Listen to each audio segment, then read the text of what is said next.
And there we are. There's Oz. Yeah. We've made it. Actually, I didn't think about putting my notes up on TV there. That's what I should do. And I'll put our I had to put our background up again. Or should we?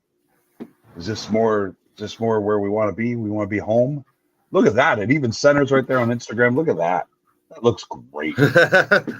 Yeah, that's so cool how they could set it up on Instagram like that. It looks really nice. Yep. Hey Oz. Hey Dan, how's it going? Look at us. Look at us. Yeah, this is super cool. I mean, it's still a little weird. I'm used to having you here, but again, this is pretty damn good. Hey, Edgar. Edgar's in the background. Hi. Noah's watching live. The drop-in is live. There you go. Yeah, you tell me. Oh, there we go. Hey, Derek. There's Derek. Yeah, tell me when do you want to go live? Okay, let me actually just pull my notes up real quick. That's fine. Yep. It's our first time doing this one this way, folks. So stay with us. Yep. Which is cool because again, it helps us practice. If some players or other front office people can't come down to the studio, we can offer them this and know how it all works. Yep. If I play with my camera, I can show you the wet and rainy weather that is outside, and I can show you St. James's Park, which is just across the street.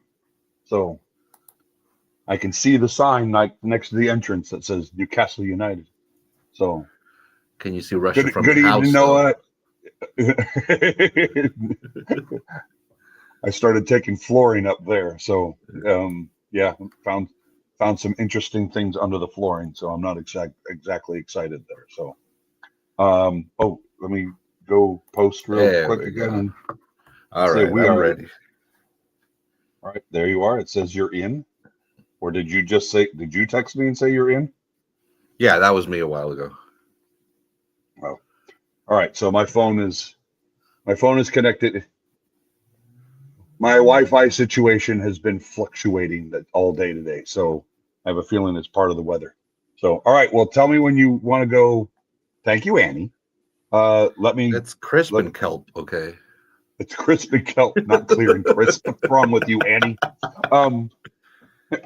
Annie's just sour because I think Spurs is not doing so hot right now. Not doing so hot. We just tied with Forest, who's fighting for relegation. Well, and we've got you and I have a meeting. Oh yeah, you and I have a meeting on Saturday. Yeah, but anyway, okay, I'm ready to go over here. Okay, are you ready? Yeah, I'm ready to hit record. Tell me when you hit the record button, or just give me a 1, 2, or 3, 2, 1. I'll do 3, 2. Live. The drop-in is live from Newcastle.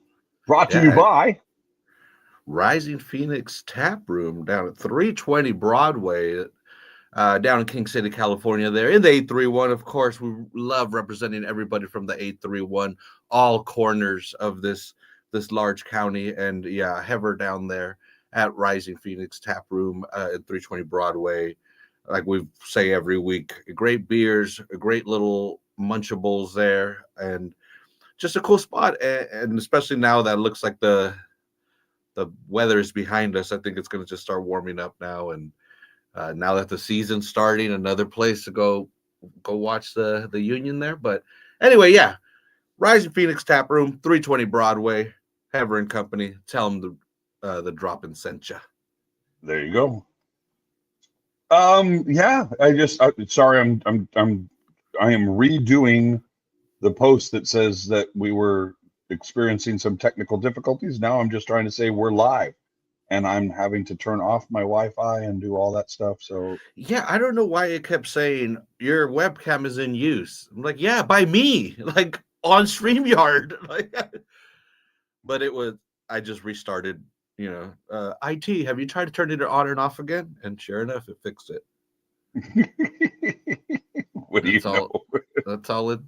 Yeah, whatever little gremlin got chased away. There you go. As soon as I got back on, I could see the audio, and I'm like, "Yep, it's going to be good." And sure enough, it worked. And here we are. I'm trying to do. Well, that's not going to work.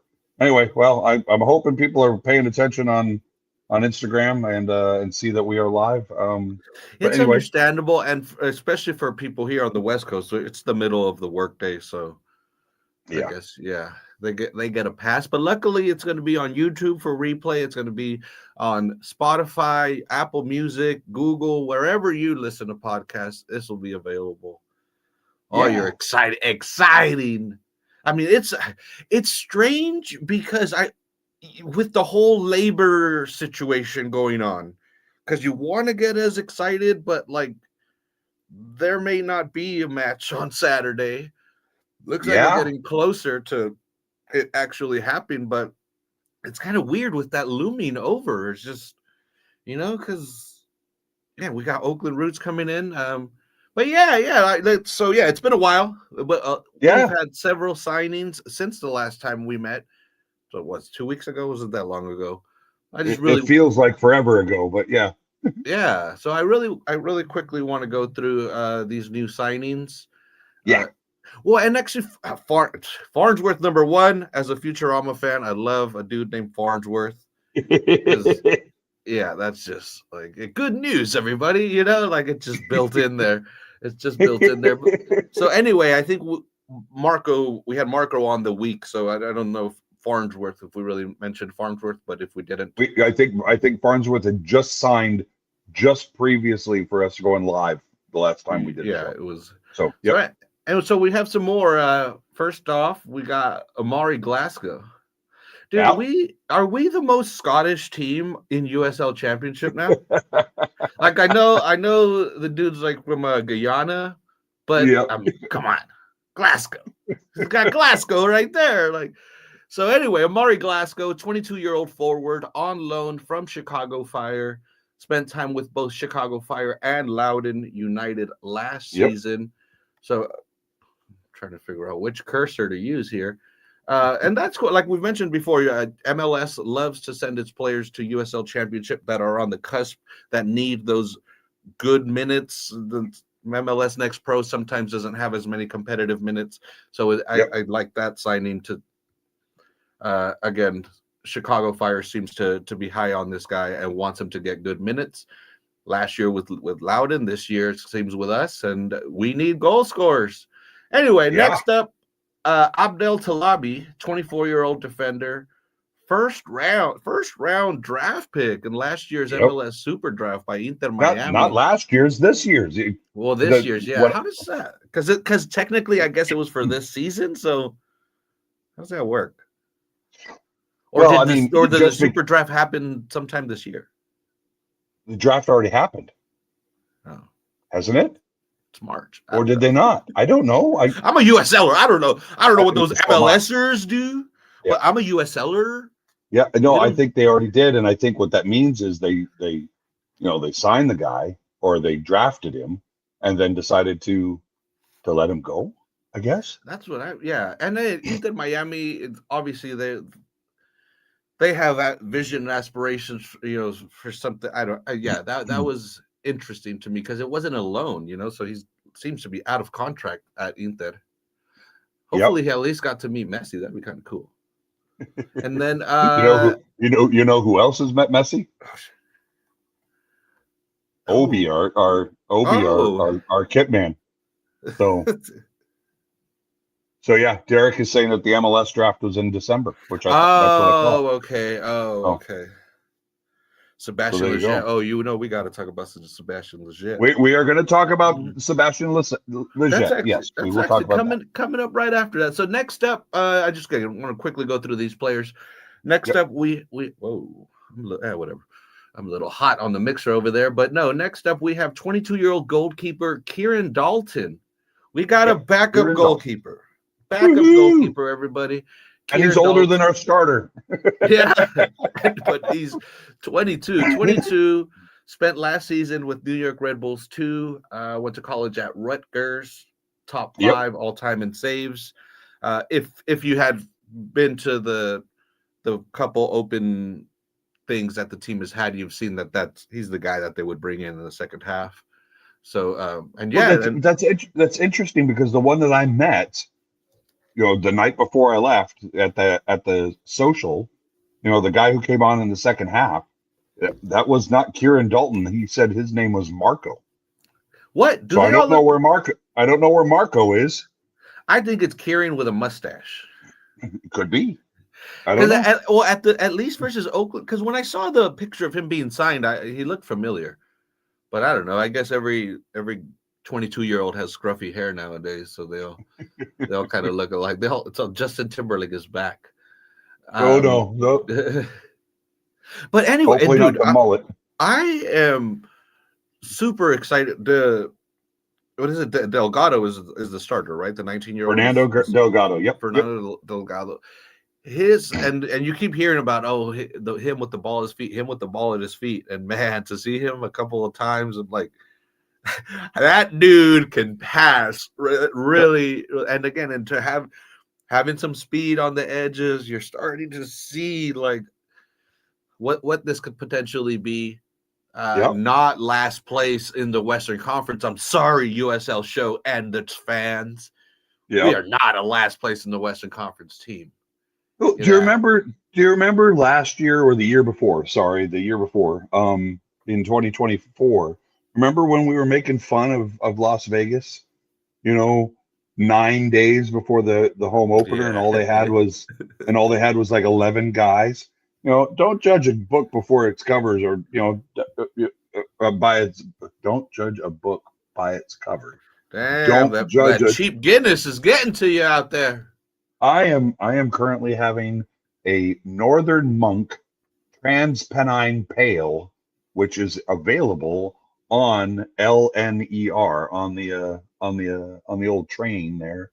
Mr. Beaton brought this to me last weekend when he got off the train. He had gotten a free beer, and he left it for me in the fridge. So there you go. A free beer. What a country. And Yeah, I'm no, also representing Newcastle. Got my I Quacker see shirt on. your wobbly duck. I have yet to be in the They're wobbly duck yet Quakers so for far. craft beer. I have not yet visited the wobbly duck this trip. I'll tell you, it's been busy since I got here. Obviously, I got here last Monday night, not in 3 days ago, but 10 days ago. I got in immediately. The next day was the second leg of the Champions League against Karabag. So I was able to see that match, and then Wednesday, Thursday, Friday was just trying to catch up. Jet lag has been a bitch this trip, Oz. I mean, and on top of that, I'm carrying a bit of a cold. I just got some congestion in my chest, and the weather has been up and down. It was 40 degrees when I got here, then it was 60 degrees, then it was 35 degrees. So it's been nuts. It's been nuts over here, and then spending time in the stadium, that kind of thing. But jet lag has been the primary thing that has bothered me. But Martin Beaton, our good old ginger bestie, he came and visited. He came in Friday afternoon on the train, and immediately that's when Baz from Through Black and White Eyes and and others, we all met at the train station, and then we immediately headed out to Newcastle Benfield Football Club, which is a non-league club here in the city. Uses the same name, obviously, because they are from here, but they play in blue and white stripes. But they were the host location, the venue for our charity night on that Friday night, when we hosted two Newcastle legends, former journalist John Gibson and The Independent. No, not the Independent. He wrote for the Chronicle, but also Newcastle striker legend from the 70s, Malcolm McDonald, as well as special guest Graham Bailey from Team Talk. So we had an hour with Graham Bailey, and then Gibbo and Super Mac took the stage and talked for almost 2 hours. I mean, just watching the two, they're BFFs. One, I can't remember who was. One of them was the best man in the other's wedding. So they are very, very close, and they're very, and they're similar in age. I think Super Mac is in his mid 70s, and Gibbo is in his 80s. So, but the two of them together were just a laugh riot.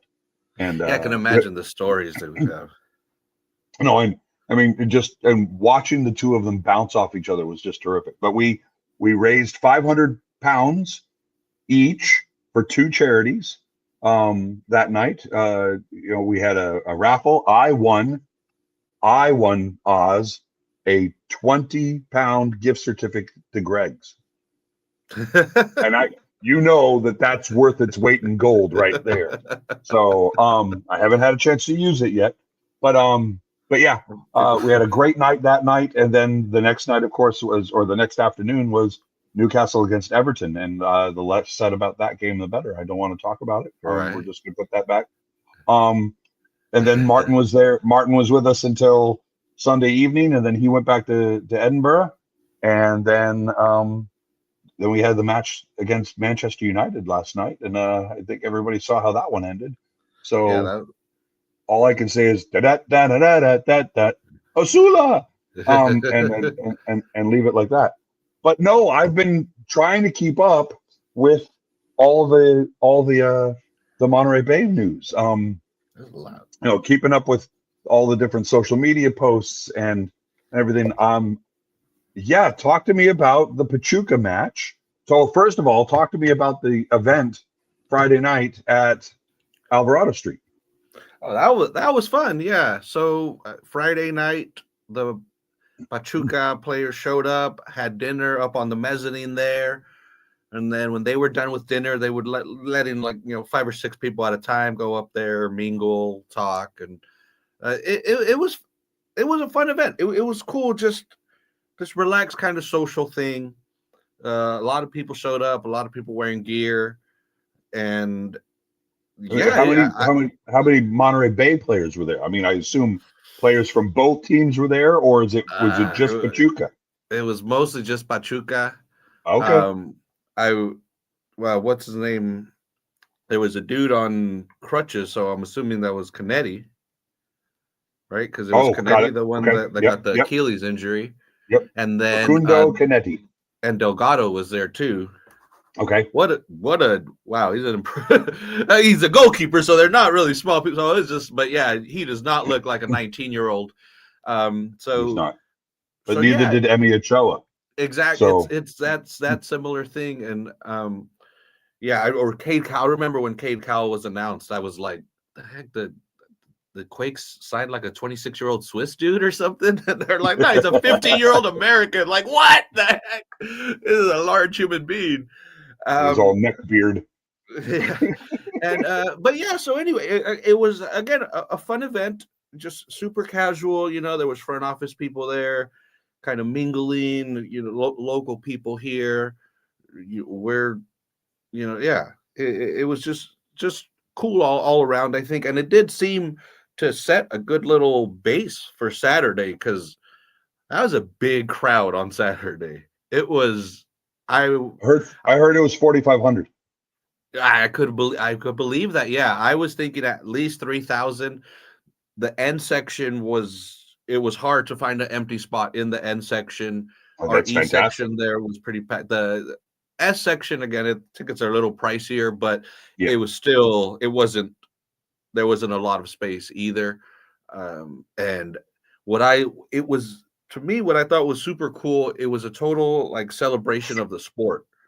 You saw Liga MX kits, you saw, European kits, you saw obviously, Monterey Bay FC kits, but you could tell a lot of the people were there just for the sport.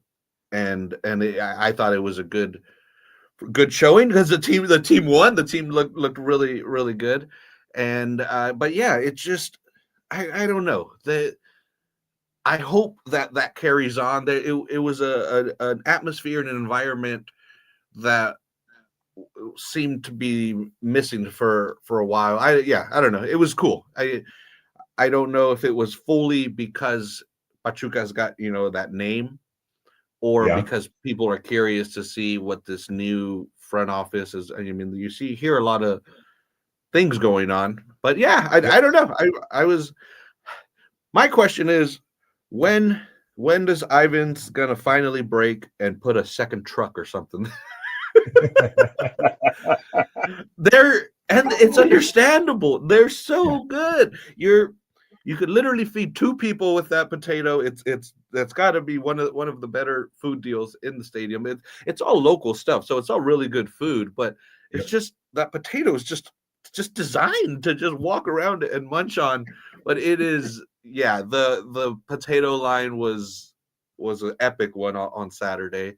I don't know what they can do about that other than bringing in, did they bring the truck, but now they have to bring the tent too? Right? Yeah. And I don't know what their staffing is like, because I know, just because they're at Cardinale Stadium doesn't mean that they're not someplace else. So that's where the tent Exactly. might be, Yeah. you know. Aren't they? Or no, maybe not. Might be Ivans. Might be the other potato. Because one of them is at the Quakes matches, right? Right. One Yep. of the local It's ones. Ivans. Oh, it It's is Ivans. Ivans. Yep. Yeah, dude. So again, and And they if have they brick got and that mortar up line, there. If I remember right, they've got brick and mortar up there. yeah, I think that might be. Yeah. They have a shop. Up in Capitola or something like that. So Yeah. I don't know. Yeah. So and anyway, I thought that was a cool little preview. Good little warm up for everyone working there. Like I said, the crowd, it was a huge crowd. Great, great energy there. And again, the team looked the team looked good, dude. Yep.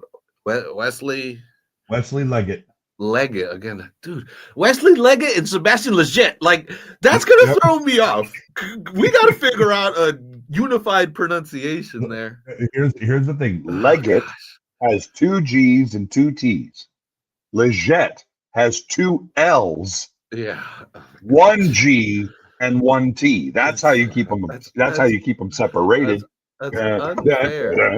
That's unfair. Well, one of them is Becky G's boyfriend. That's how the That's world knows legit. him. The poor guy. First of all, I mean, I want to talk about this. I want to talk about this because this is. I mean, I have now seen it on Twitter. I have now seen it on Instagram. I've seen several, renowned sources. You and I have Tommy been following. Scoops, man. Tommy Scoops talked. You and I have been it. following Tom Bogert for years, and if Tom Bogert says it's happening, it's happening. Yeah, I was so close to going online just to being like, come on, everybody, let's be real. We wish for these kind of things, but I held back, and then Tom Bogert posted it, and I was like, I'm so glad I didn't put my foot in my mouth because Tom Bogert has some pretty solid sources. He rarely misses. I know. Noah says in the comments, he says, hold on, I can post that up there. Oh, wow. He says, Wolves has 4 Gomez's and 2 Buenos, and MBFC is going to have Leggett and Leggett. No? Yeah. 4 Gomez's, that's... Oof. Okay, it's a commentary. It's a commentator's nightmare. I mean, can you imagine? Bueno passes it to Gomez. Gomez passes to Gomez. Gomez with the ball passes it back to Bueno. Passes it back to Gomez. Gomez has the ball. He dishes it off to Gomez. I mean, can you imagine? Yeah, exactly, Noah. Good luck to the commentators. All right. So yeah, it seems like a simple job, but when you're up there and it's going, it is chaotic and fast. Much respect. But anyway, back to this rumor. I want to get to the rumor again. So because some of the comments we're still talking about, I've got the comments up on the stage, but Brett with Go Power Rangers 2017 Trini is Becky G. Annie was saying some players didn't have numbers. They were on fire too. So back to the Pachuca game. So 4,500 in the stands, great turnout, lots of representation from lots of different clubs across Liga MX. Obviously, so they had announced earlier in the week, if not just the day before, the new kits, both home and away. And were those available for purchase that night? Oh yeah. Okay, because I saw some people wearing them in the Instagram reels, but I haven't seen them added to the website yet. So they were available in the stadium. They got their new little container set up there going. Notice that the merch booths are now black and the beer booths are blue. That's how you differentiate, because you notice the big can out in the plaza is now all black as well. So that was Yeah. a new change. Mike came in. He said, "I see a blue container, and I want it painted black." All right. So, but Wesley Leggett got 2 goals, and were they both in the first? Uh, Good poaching goals. yeah, exactly. They were. Oh man, yeah. I was impressed with both of his goals, and then yeah, the dude seemed ready to want to score. And they were both in the first half. I think the second one was in the second half or close Okay. to the end of the first half. And then I've been reading a lot on Reddit and elsewhere. You know, obviously some punters were pissed off about the fact that this wasn't Pachuca's first team. This wasn't their second team. This was like their third team and or developmental squad. Yeah, I would think, yeah, they all look like about 18, 19. And like I said, if you look at number-wise, they were all in the mid-200s. And like I've said before, in Mexico, they, you know, Yep. the U23s are in the high 90s, low hundreds. So yeah, so these guys were probably 18, 19. But again, total professionals. You could tell these guys have been, even though they're 18, 19, they've already been playing together for a long time. They know what they're doing. They come from a professional organization, and they're expected to perform and act in a certain way.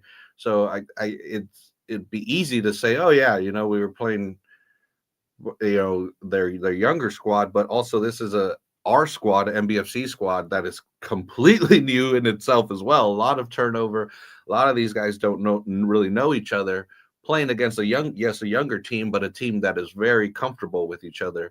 And you could see how they communicate. Obviously, these guys have like road trip together and done all this other stuff together, where our guys have not. So, and to see our guys just be able to just clamp it down like that, Not a bad look. No, not at all. Seeing if I can get some different lighting here. I'm still playing with lights in the hotel room. The 2 bedside lamps behind me are the ones that are providing light right now, but I want to show you later in the show. I just want to turn off the lights and show you how close we are to Newcastle, to St. James's Park, right across the street. Okay. So what? There was a red card for both teams? Were there red cards that night? Yes, to a second yellow. Who was sent off from our team? Oh my gosh, I can't. I'm gonna throw Joel Garcia under the bus. Names. Yeah, exactly. That's the thing, and I did watch more of it because there would have been Pachuca had one really serious shot on goal, and it was in a set piece. Our keeper just got taken out of position. The goal was wide open. The Pachuca guy hits a header, but Joel is just standing there where the keeper would be, just heads it out of there. And I started slamming my pole on the thing, and I broke the flag, and because it's preseason, I didn't have any extra zip ties. So anyway, but because of that, I got to see most of the second half. But yeah, it was a second yellow on our side, but I honestly couldn't tell you who it was. If anybody knows in the comments, come on, tell us. And again, it was more like sloppiness early in the season. I didn't think it was kind of a choppy, tough type match or anything. But yeah, I after seeing that, I like I said, I don't believe this is a last place Western Conference team. Of course, the matches have to be played first, but I was impressed with this team's ability, and again, and the goal scoring, seeing, oh my god, that's still throwing me Leggett, yes, yeah, he seems to want to score, and he's got a great shot, and yeah, I'm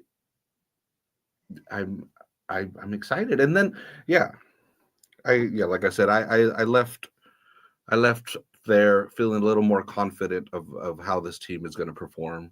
And it's going to be tough. I mean, we're starting the season versus Oakland, versus Sacramento, versus even El Paso, who's made some moves. All of a sudden, they're possibly getting freaking Danny Rojas. That's another one that's throwing me right now. How old is Christian Fernandez? I mean, Cristiano Fernandez is in his mid-30s. Oh, yeah. And the fact that he's been training with El Paso and played 30 minutes in a preseason game. Is there a Ted Lasso tie-in there in the old? How does the song go? Out in the West Texas town of El Paso, I fell in love with a Mexican girl. I'm realizing something is just sucking up my battery life here on my Chromebook. Uh-oh. Don't do that. I have. Did your Chromebook go to sleep? No, it's still, but the battery is getting sucked down really quickly. Well, but if I could get. You've been using that Chromebook now for how many years? Hey, no, I think while you're under there, did I leave my charger under there? Did I leave my charger plugged into the surge protector down there? It's a square with 4 USB ports on it. Oh no, not a white one. No, a big gray one. No, there's nothing. All right, I can't find it. I don't know where it is. It's probably in the box with all the rest of the leftover Bart trophies. Dude, it was literally sucking up like 1% every like 2 or 3 minutes. But anyway, I'm plugged in. I'm charging now. I'm good. You're charging. We're cooking with gas. Okay, so and then tell me, Olaf Anderson he's a freshman at CSUMB. That's what I hear. I the name, I barely was able to hear it as well, and I heard his last name, and I was like, wait a minute, this sounds familiar, but he looks way different. But yeah, he looked good as well. I'm trying to I have really no information on him other than is that going to be one?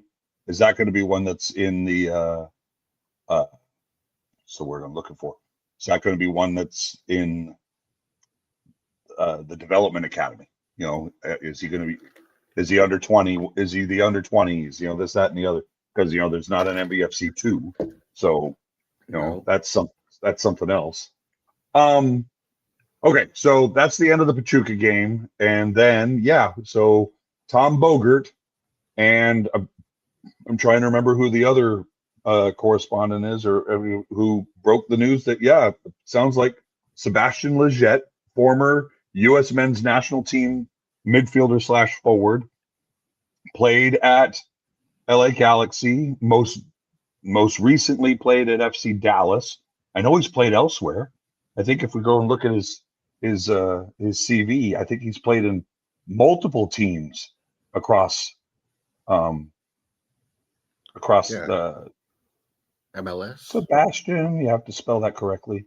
But I mean, let's talk about that for a minute. So Edgar says he saw him in S3 and he took a picture with him. In the comments, played for LA Galaxy, played for New England Revolution, and then played in FC Dallas for the last 3 seasons. Represented the U.S. at U17, U20, U23, and full international. And for the last decade, he's been in a relationship with a singer-songwriter in the pop world called Becky G. So it's so funny because obviously the rumors out everywhere here, and to talk to people who come from the pop culture side of it instead of the soccer side of it, and to them they're like, oh, Becky G and her boyfriend are gonna like, what's the rumor with Becky G and her boyfriend? It's like, first of all, it's Sebastian Lletget. He is very well known in soccer circles. Player, right? But to them, he's just Becky G's boyfriend. Poor guy. And Well, here's the thing. Becky G has 36.5 million followers on Instagram. yeah, 36.5 million followers on Instagram. yeah.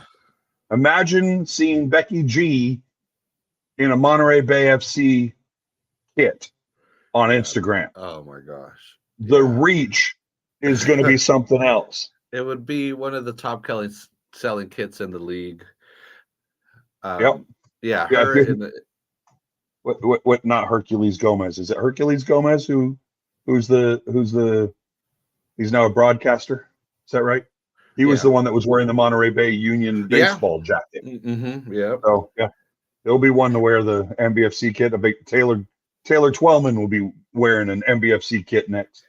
So imagine her at a concert or something. You know, there's 20,000 people there, and here she comes out in a Monterey. I don't know, whatever. I'm not her marketing. imagine her at Rabobank wearing a Monterey Bay kit. Come on, man.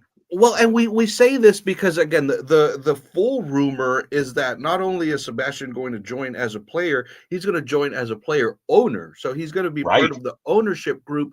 And on top of that, also Becky G's name was thrown in there. And we all know that one of the big announcements this year was our women's team. Yep. So you know, this is I don't know. Becky, is she our Keely Jones? Mind, is she our Keely Jones? Right? Yeah, exactly. So she might, you know, and also like we were saying with that reach, and I know it's an amateur team, it's a smaller team, but that would be so huge for this team, for this area. And really, it's kind of a homecoming for both of them. You know, Sebastian's from San Francisco. Yeah, she's from LA, Los Angeles. Yeah. Yeah. So it's like meet in the middle right here. Meet in the middle. It's so beautiful. And that's a different pop star. That was Maren Morris. Sorry, I'm sure somebody watching is going to get that reference. Hey, here's the thing that Derek said. Look at that comment. Yeah, exactly. That would be so freaking cool. Let's get Becky G in a Bart t-shirt. Come on, let's go. Yeah. Oh my god. Or a Tangents t-shirt. Can you imagine that? Becky G with Tangents spreadable butter on her back. That would be great. So I would never call her Carol G for as long as I live if she wears that. There you go. What else? But we have nothing concrete from either the league or from the club that says that there's any legs on this, other than we got two, nationally renowned correspondents saying that this is a thing. It's happening. And if you stalk them on social media, you could see that they're currently celebrating Becky's birthday in Milan. So I don't know. So are they really? Not. Well, yeah, according to the posts that I followed on Instagram, going through this. But yeah, and it's a player owner thing, so there might be a little bit more logistics that to get worked out on that side of it. But either way, another big news that I've been curious and following is, will the season start on time? Because there's a big question. Yep. Yeah, the players and the league have been engaged in talks. You know, the collective bargaining agreement ended last season, so they've been trying to get a new one going. Obviously, the players want one thing, the league wants another. It looks like this week they made big progress to getting there. The league is doing a great job of getting their word out there, but I don't know how happy the Players Association is with this newest one. But let's talk again. Last night, literally, I mean, it's happening this quickly. Last night, the league came out and said, okay, at 8:00 Eastern, this is our not final proposal, but this is our next current proposal. Right. And after 415 minutes of negotiation during that week. Yeah, and there's a lot going in, but just some really quick highlights of what the league is proposing. Again, a minimum compensation of $40,000, but this time it's spread out over 12 months, not 10. That was a big contention as well, because right now contracts or 10 months. And the thing with that, I never really thought about it. If you're insured through the team and your contract's only 10 months, that means there's 2 months that you're not insured. That's December, and our familiarity with our contracts, that means January or December and January. The players start reporting to preseason on 1 February. So that means they're going through the holidays without any kind of medical insurance. Yeah, and again, they have to imagine if the Christmas tree fell on you. I mean, come on. And it's probably not team mandated, but you're a professional athlete, and this is wanting to be a Division I league. You're probably going to be working out. You're not just going to be sitting on your butt over the winter, just looking like Thor. Yeah, exactly. So you're gonna. So if you do tweak an ankle or something while you're in the gym, just to say, like, yeah, that you shouldn't risk your season. But anyway, and this is another one that we have some personal info or whatever. You'll see. Elimination of in-season buyouts is another thing, because that has happened. Like I said, we know on a personal level. We've seen it a couple of times. Yeah, sometimes teams just decide we signed you for 10 months, but we're done with you. Here's a little chunk of money. Get the hell out of here.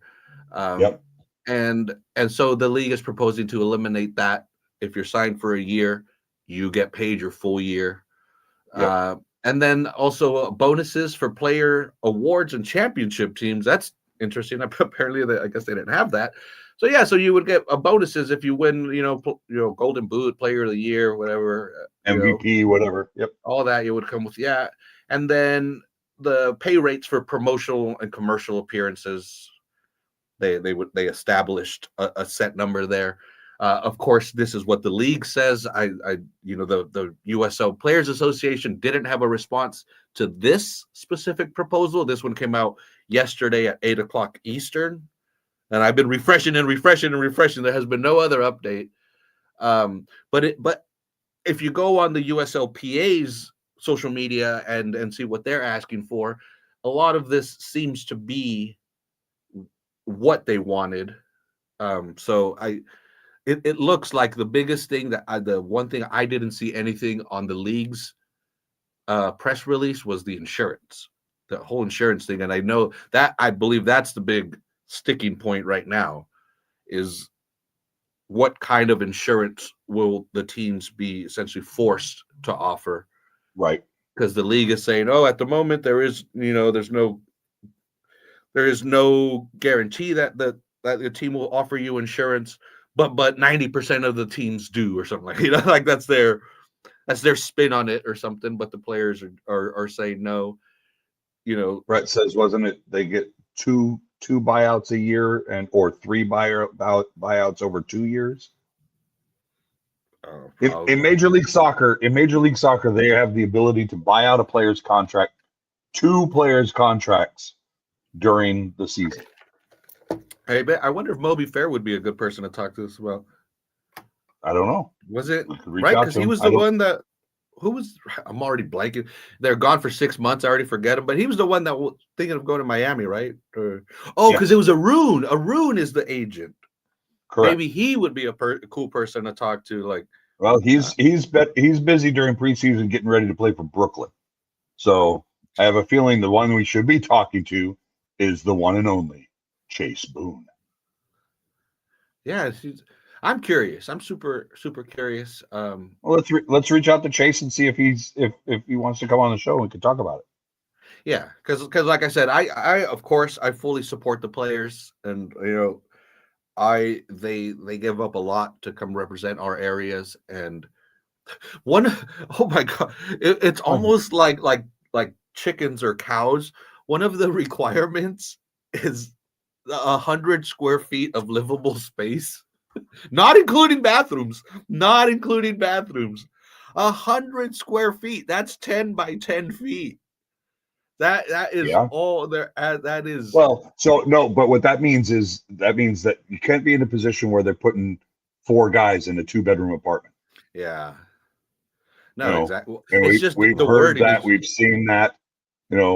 we've seen that. Remember back in the San Jose days, Nick Lima, Jackson Ewell, Tommy Thompson, and JT Marcinkowski all sharing a 2-bedroom condo in like Santana Row or something like that.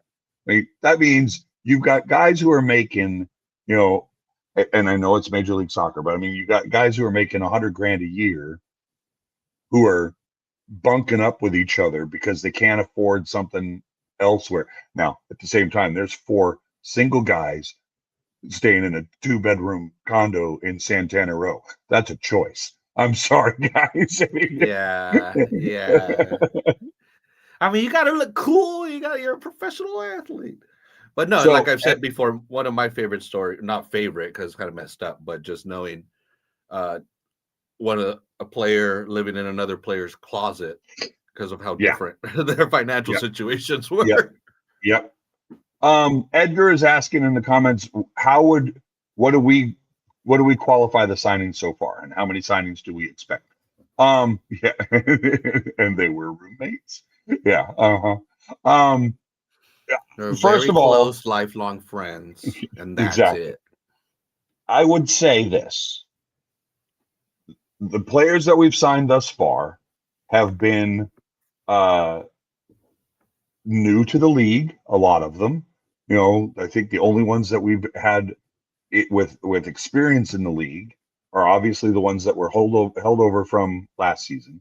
So you've got your Joel Garcia, your Adrian Rebelliar, you've got your Elijah Paul, Johnny Klein.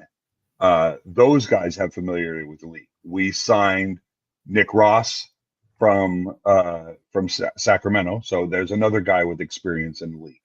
But you start looking around. I mean, Stu Ritchie, left back, he has familiarity with USL 1 because he was with Knoxville 1. Kelsey Egu comes to us from the Canadian Premier League. He's only 21.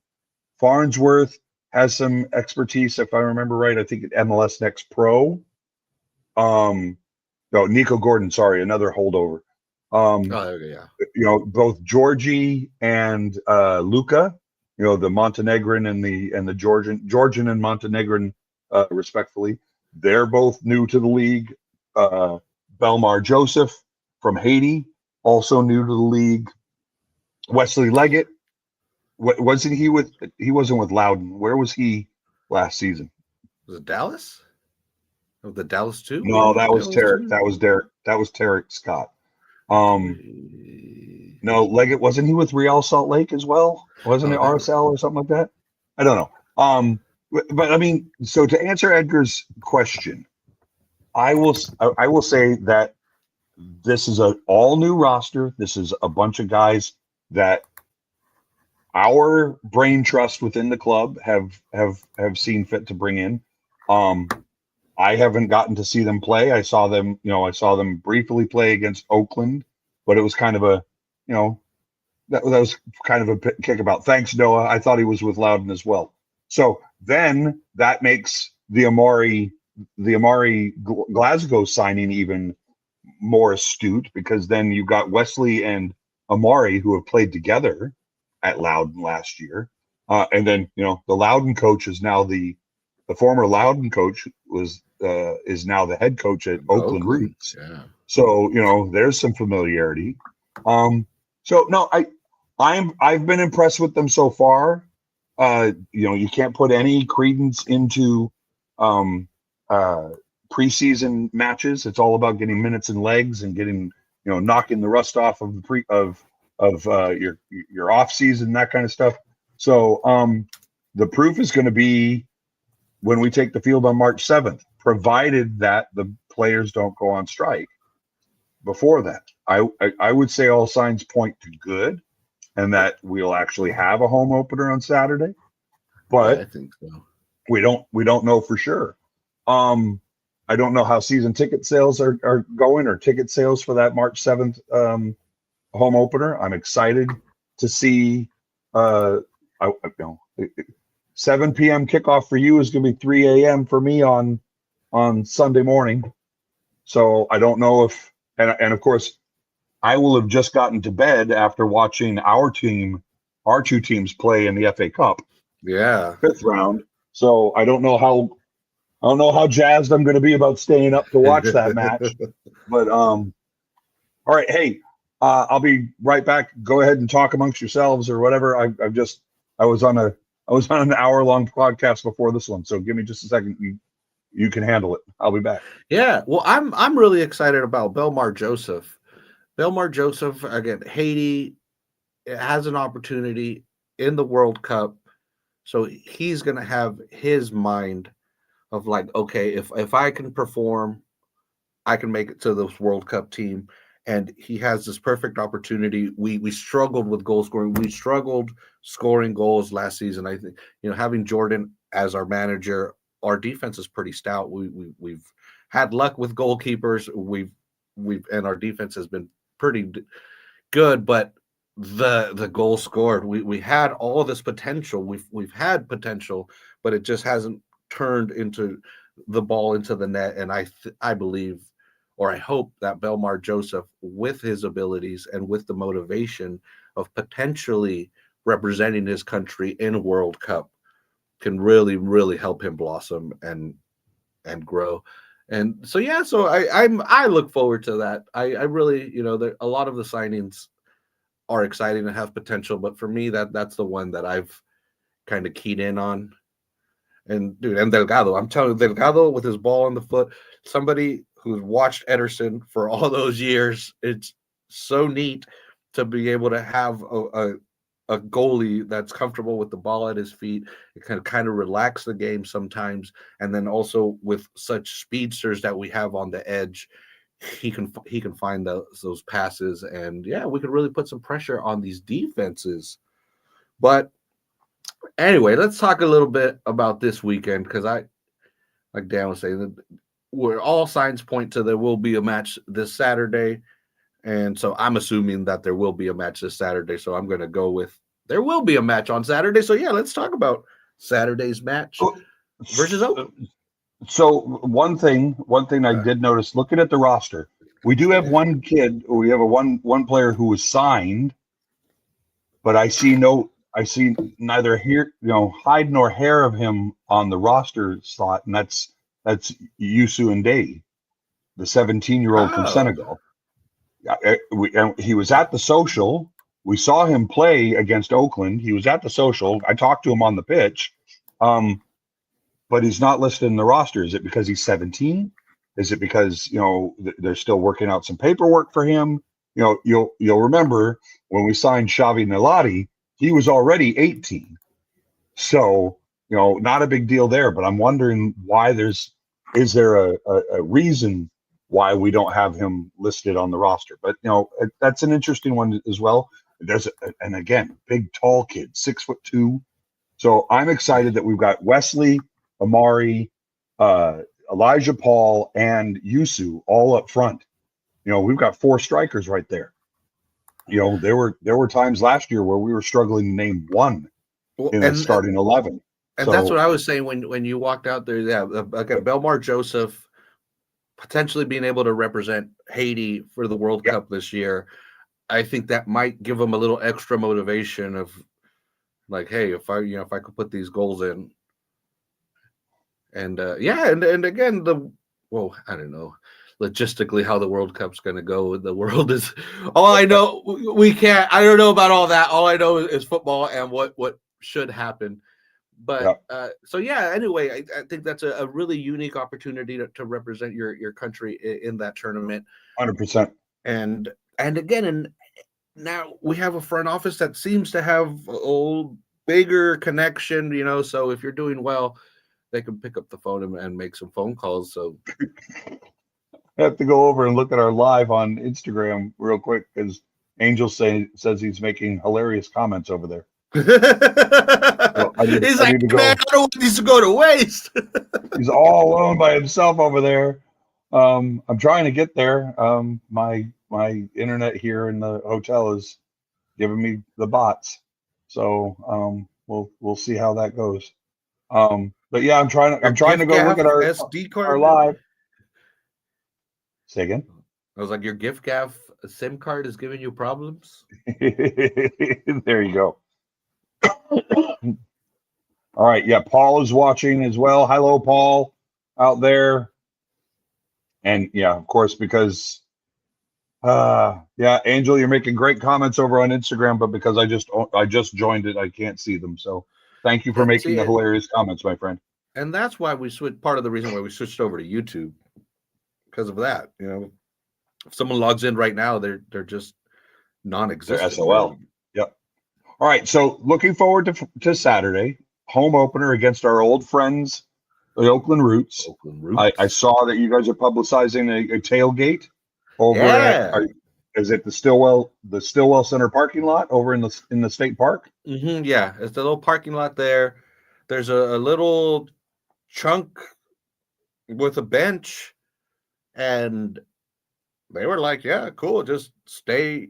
If anybody has alcoholic beverages, stay away 25 feet away from the parking lot and don't make a mess, and you should be cool." They were pretty friendly. They were really friendly about it, and it's so tough because like as the crow flies, it's like a 10-minute walk to the stadium, but because of the geography and all that, it's about a mile drive. So I'm like, oh, I could almost see the lights of the stadium from here, but it's just a little Not something not something you're going to march to from. So I mean, yeah. maybe in the middle of the season, once we got those legs. But yeah, anyway, yeah, the Stillwell parking lot. It's the Marina Dunes State Park. It's one of the better places that you could tailgate. It's especially last week. Oh my gosh, there was no clouds, absolutely zero clouds, and yeah, you're just was it better? Was it better than Cal State East Bay at Pioneer Stadium? That is, it's because it's more urban-y out there. You know, you can see Oakland and San Francisco, and you get a highway. I mean, and you're on top. You can see basically the whole southern bay, like literally the bay, and I don't know. It's just something about being, you're just seeing the sea lions surfing, and then the seagulls, and smelling the salt water. And yep. I don't know. Maybe there'll be a place closer to the stadium soon with all that development that's going on between 2nd and 1st Avenue. They opened up Diviardi. It's like all repaved and everything. Okay. They preempted us. Like every 15 feet, it's like no parking anytime. There's like 40 of those signs within like a quarter mile of the new Diviardi. And I was the county supervisor's office or the district supervisor's office is just around the corner from there. So I'm sure they're saying, no. And then on top of that, at the district supervisor's parking lot, that's also after hours. That's also a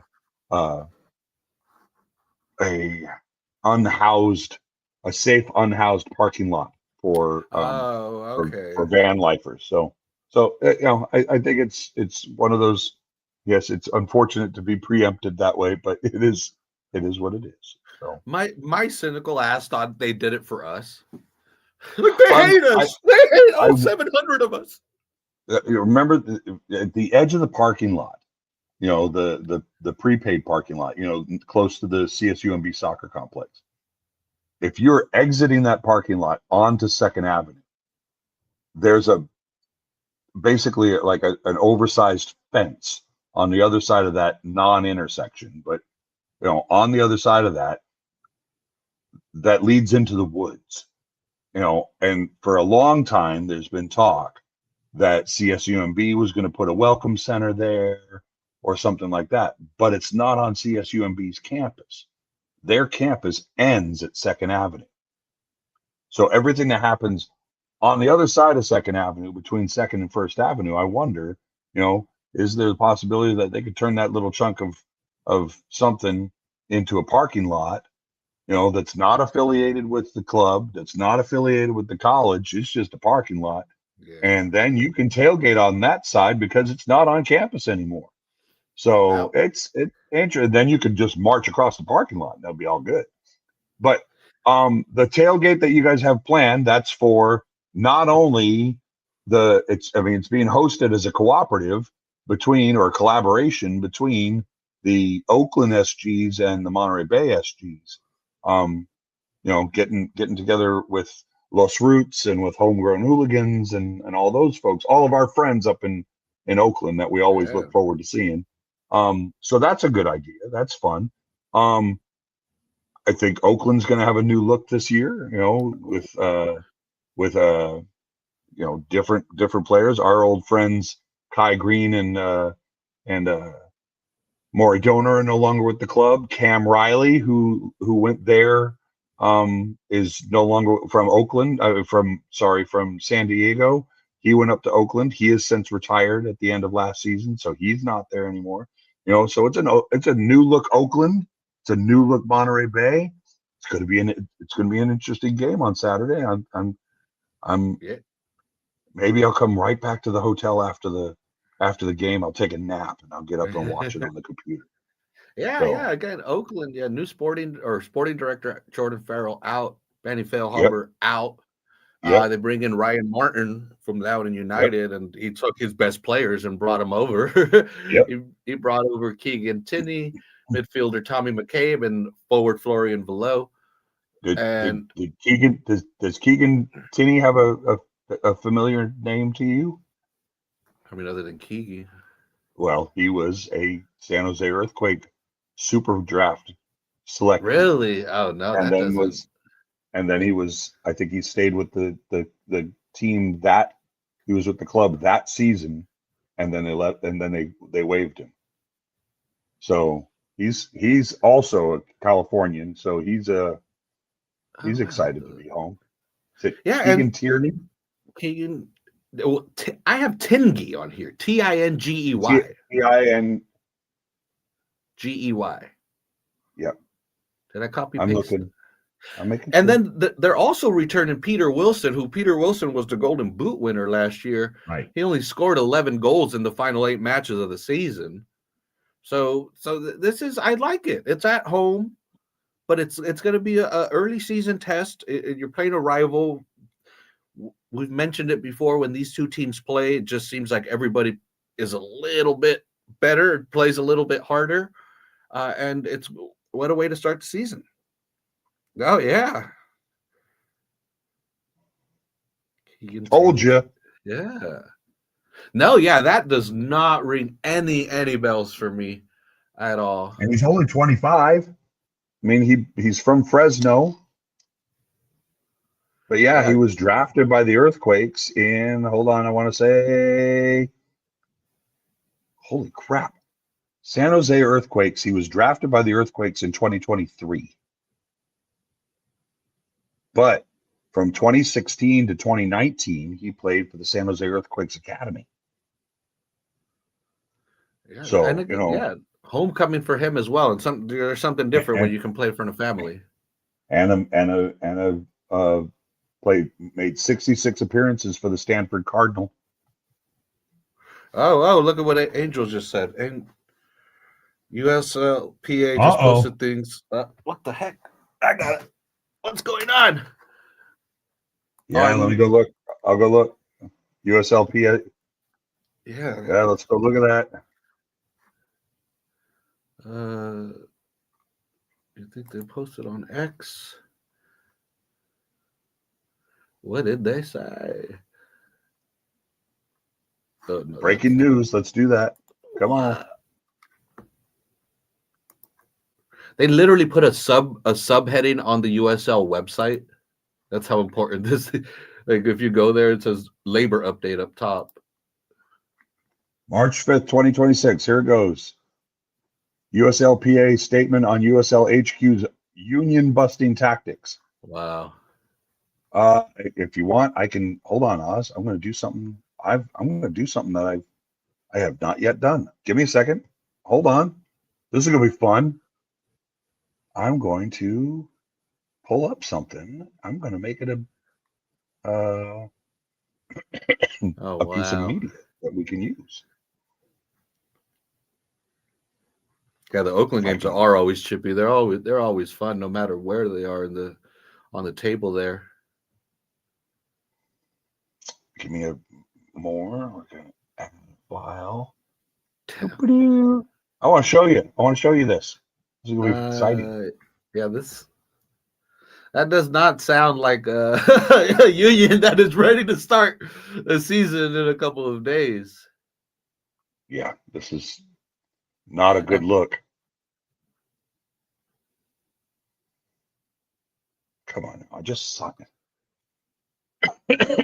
I just saved it. It just hasn't uploaded yet. And these are always so tough because both sides swear that they're coming, from the most honest, side, and it's tough to. I mean, I always stand with the workers. The workers are right. Pay the people. A timing and tone of U.S. Go ahead. Yeah, no. Again, should I read it? Actually, yeah. Should I read it out loud? All right. Yeah. To our I supporters. was gonna try and put it up. Go ahead. Okay. Yeah, I'll read it out here. So, to our supporters, the timing and tone of USL HQ's communications is crystal clear. An effort to scare players out of exercising their rights. This is classic union busting in action. Their letter attempts to inject fear and confusion into the bargaining process while misrepresenting what is actually on the table. It spins numbers and selectively frames proposals in a way that ignores the broader context of negotiations. Unfortunately for League HQ, our players know exactly what has been put on the table. The Players Association has been transparent with membership every step of the way, and players are fully aware of their rights and the realities of these negotiations. The bigger question is why a professional soccer league is warning players about the consequences of a strike instead of addressing why so many players felt compelled to authorize their bargaining committee to call one if necessary. If anything, this kind of pressure campaign only reinforces why players voted to provide strike authorization in the first place. They're making workers sound unreasonable for simply asking to be paid a living wage when the reality is some players in this league potentially qualify for food assistance programs. This is what management does, but players remain committed to ensuring that no member of the USLPA is left in a vulnerable situation. With appreciation for your continued support, USL Championship players.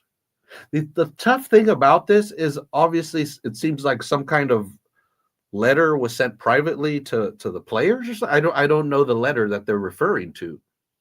Their letter attempts to inject fear and confusion into the bargaining. What letter is that? And the timing and tone of USL HQ's communications is crystal clear. I'm curious. Did the league send a letter saying, "Hey, this is what'll happen if you don't play"? There must be. Is this? No. I don't know. I don't know what that letter is. Well, obviously, it has something to do with the negotiations that have been going on for the last several weeks. Yeah, and that's what I would think as well. Because again, like I said, the league literally put a subheading on their website called, says labor update, right? Their standings, clubs, news, labor update. And I mean, yesterday it's setting the record straight. They're very adamant that they're. I guess that's. Wow. No.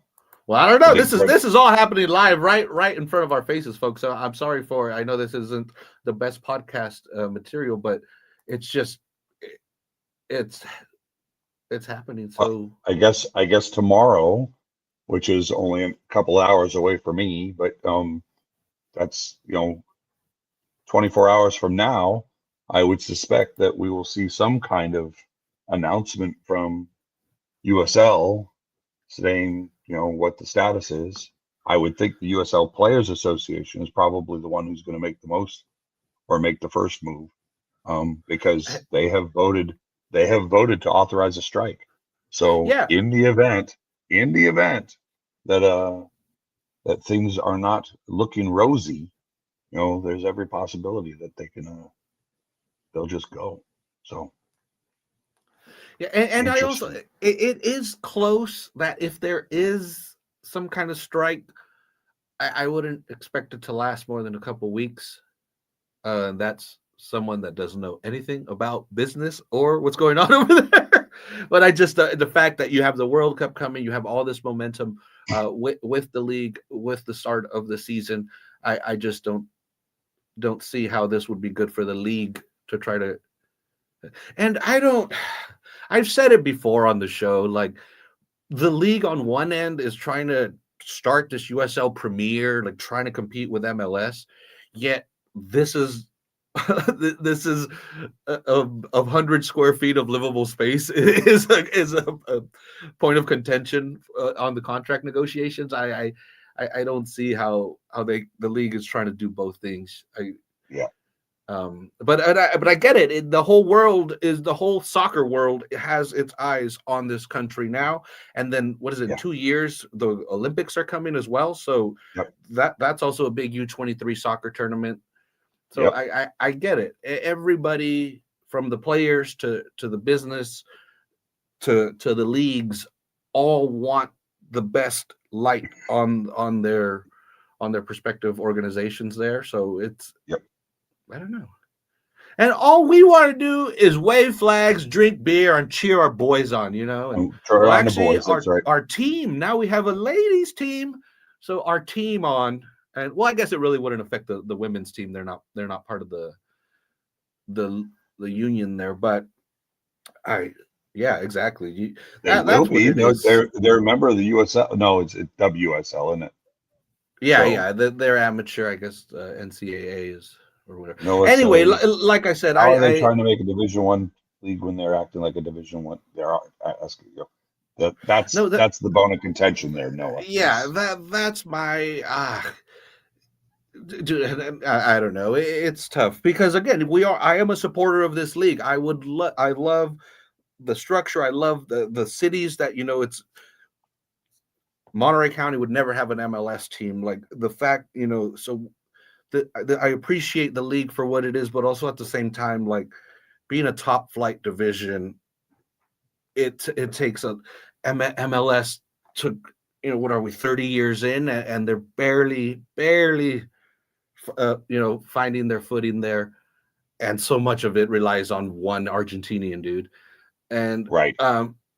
So yeah, I don't know. And like I said, at the end of the day, like Derek, it's a union.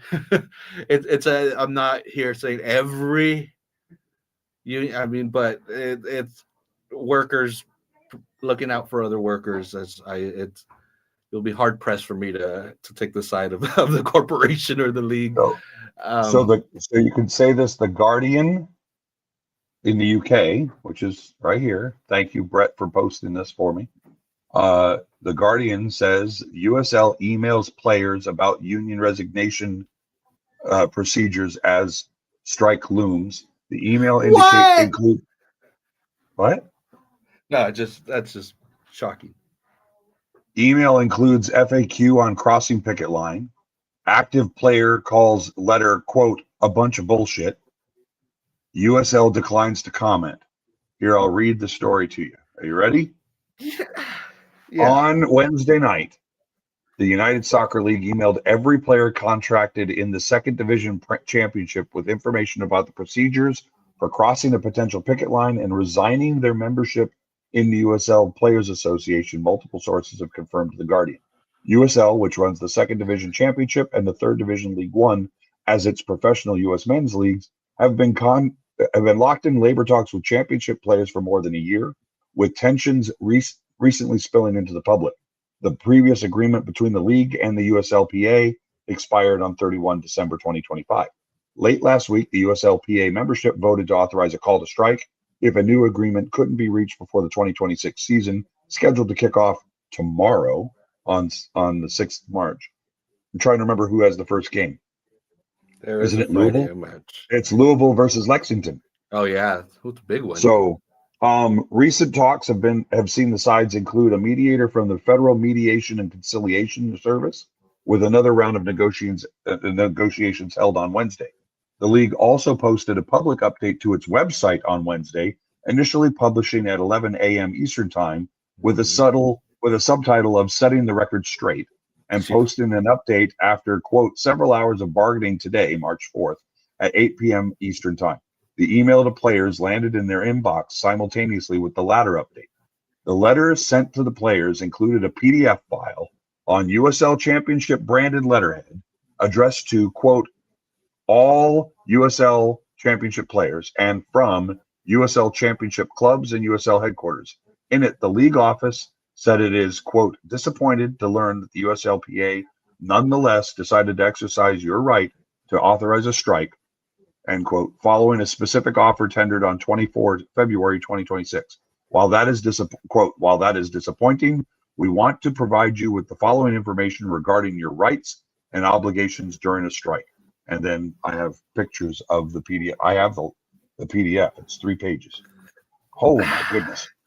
That's cheap. Those are cheap tactics. If you're really coming with good intentions to the table, you don't need to do all that. So story goes on for a bit. An active championship player who confirmed the accuracy of the email obtained by the Guardian, who spoke under the condition of anonymity to protect himself from possible retaliation, said that the email caught players by surprise. As locker rooms messaged about it, several players said the email ended up in their spam or junk folders, as they had never received direct correspondence from the league email address before Wednesday. I think it's a bunch of BS, the player said. We're getting this close to the first game, and now they want to kind of come on the front foot, kind of try to divide the group, especially those of us who have been in the league for a while. We remember the zero contracts, $0 contract. For them to send something out like that to try and scare us with what they've been paying us for such a long time, I think it's a bunch of BS. At this point, the league has to get serious. Okay. That's not cool. That's not coming So, to yeah. yeah. So Okay, we'll see where that goes. But why not put here on your labor update on your website? We've also reached out to players within the league about your rights during a strike, and if you didn't get the email, here's where you can reach out to. Why is there no mention of that side of it if they're being transparent and honest?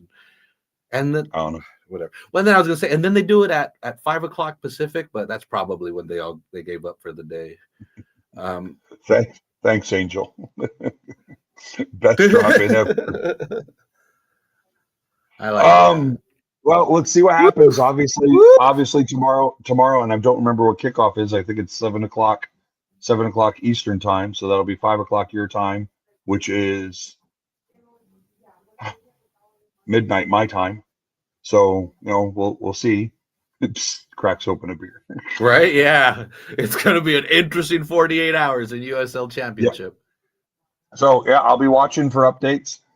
In the meantime, Oz, our teams are set to play each other 8 p.m. kickoff here on Saturday.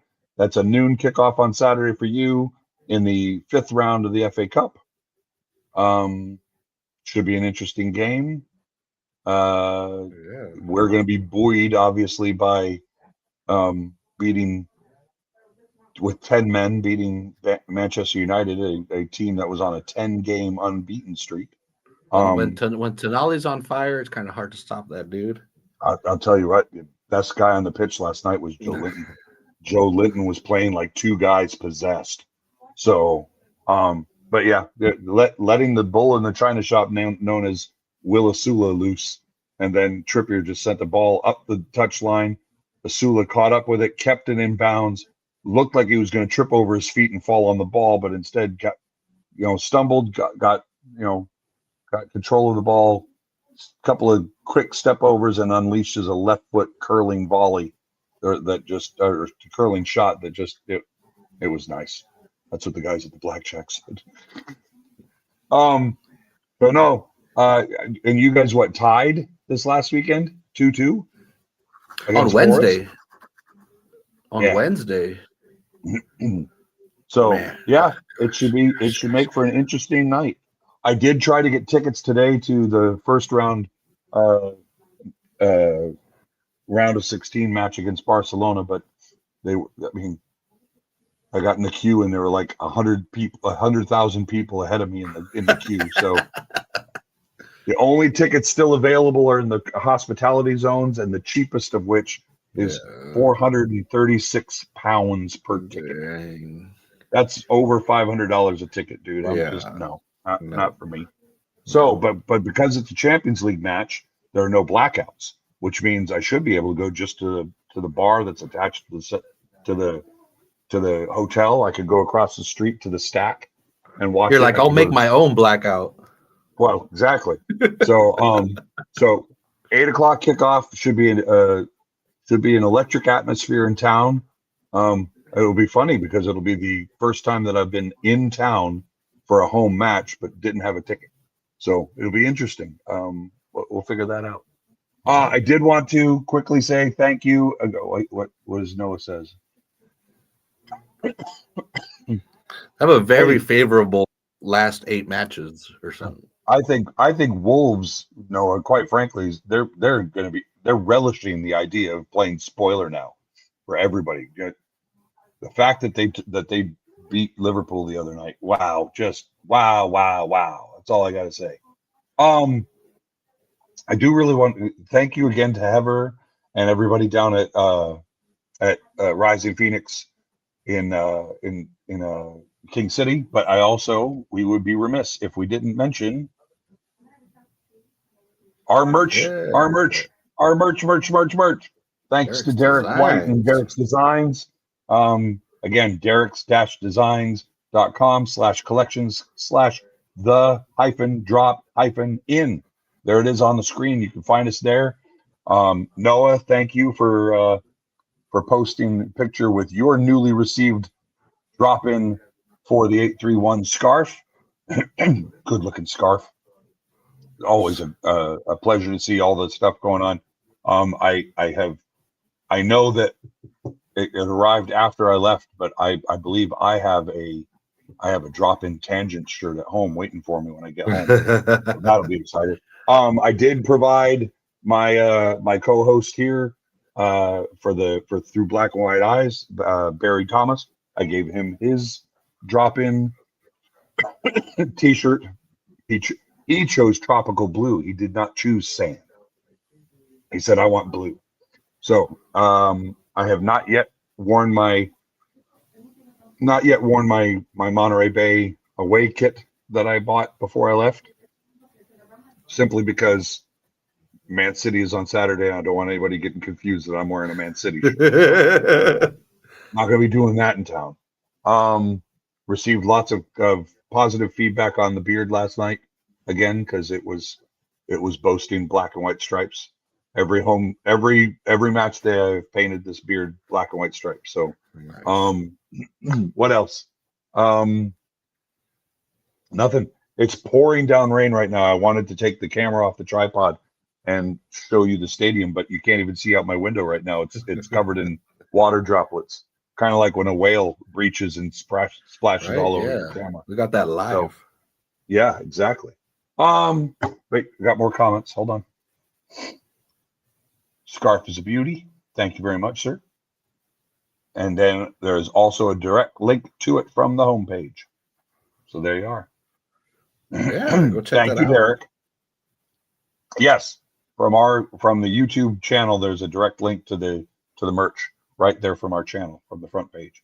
Yeah. So yeah, when we close this one up, it'll get posted, and we'll see you on the other side, and we'll but no, this has been great. Look at what we can do, Oz, and it looks great on Instagram too. Yeah. Everything came out very well. So I keep watching. I hope to see some more information from Monterey Bay in the next 48 hours. I'm hoping to see a few more signings. I think we're up to 17 or 18 signings now. I'm hoping that we'll get up to somewhere in the realm of 21 to 25 before. I don't know. Does USL have a transfer window closing? I don't think so. I don't think so. I shall, Colin. I've had a few. I've had a few since I've been here. So I've also been trying to spread the wealth. Try a couple of other different beers here while I'm here. So, but with that said, it is now 11 p.m. here, and it's been a long day. So I'm gonna gonna call it quits. You have Yeah. anything? Any parting words, Oz? No, I'm just supporting the players union and in their fight for their cause. Yep. I got their back. Is Uli in the studio? Yes. Hi, Uli. Well, he's I'm in the waving at other you. room. He's in the other room, but yeah. So, But all right. Thanks everybody for tuning in the middle of the day. Thanks Oz for suggesting that we get together in the middle of the day. And it's been a while. I've been missing you guys, and I've been missing you, Oz. So I will go to the Wobbly Duck, and I'll see if I can get you a black T-shirt. I keep saying every time I do that, but when I go over there, they do not have extra medium in stock. So I will go have a look. And then yeah, thanks everybody for tuning in. Noah, Colin, Derek, Angel. I saw Jen popped in for a minute. She's at work, and then Brett and Annie and everybody. So and Lysander dropped in for a little bit during his work day. So thanks everybody. Good to see you. Oz, when do you want to do it again? We could do it next week. I mean, if we have something to talk about, we might not have a match to talk about. Well, even if we don't have a match to talk about, we'll have something to talk about. So that'll be the story. So I'll be relying on you to get information, and I'll keep my eyes open too. So yeah. All right. Until then, look forward to seeing all of you April 4th at the San Antonio game. That'll be my return to Cardinale Stadium. I'm looking forward to it, and I look forward to seeing all of you. And we'll talk again soon. Thanks everybody. Say goodnight, Oz. Good night, Oz. Here we go. Bye, all. Boom.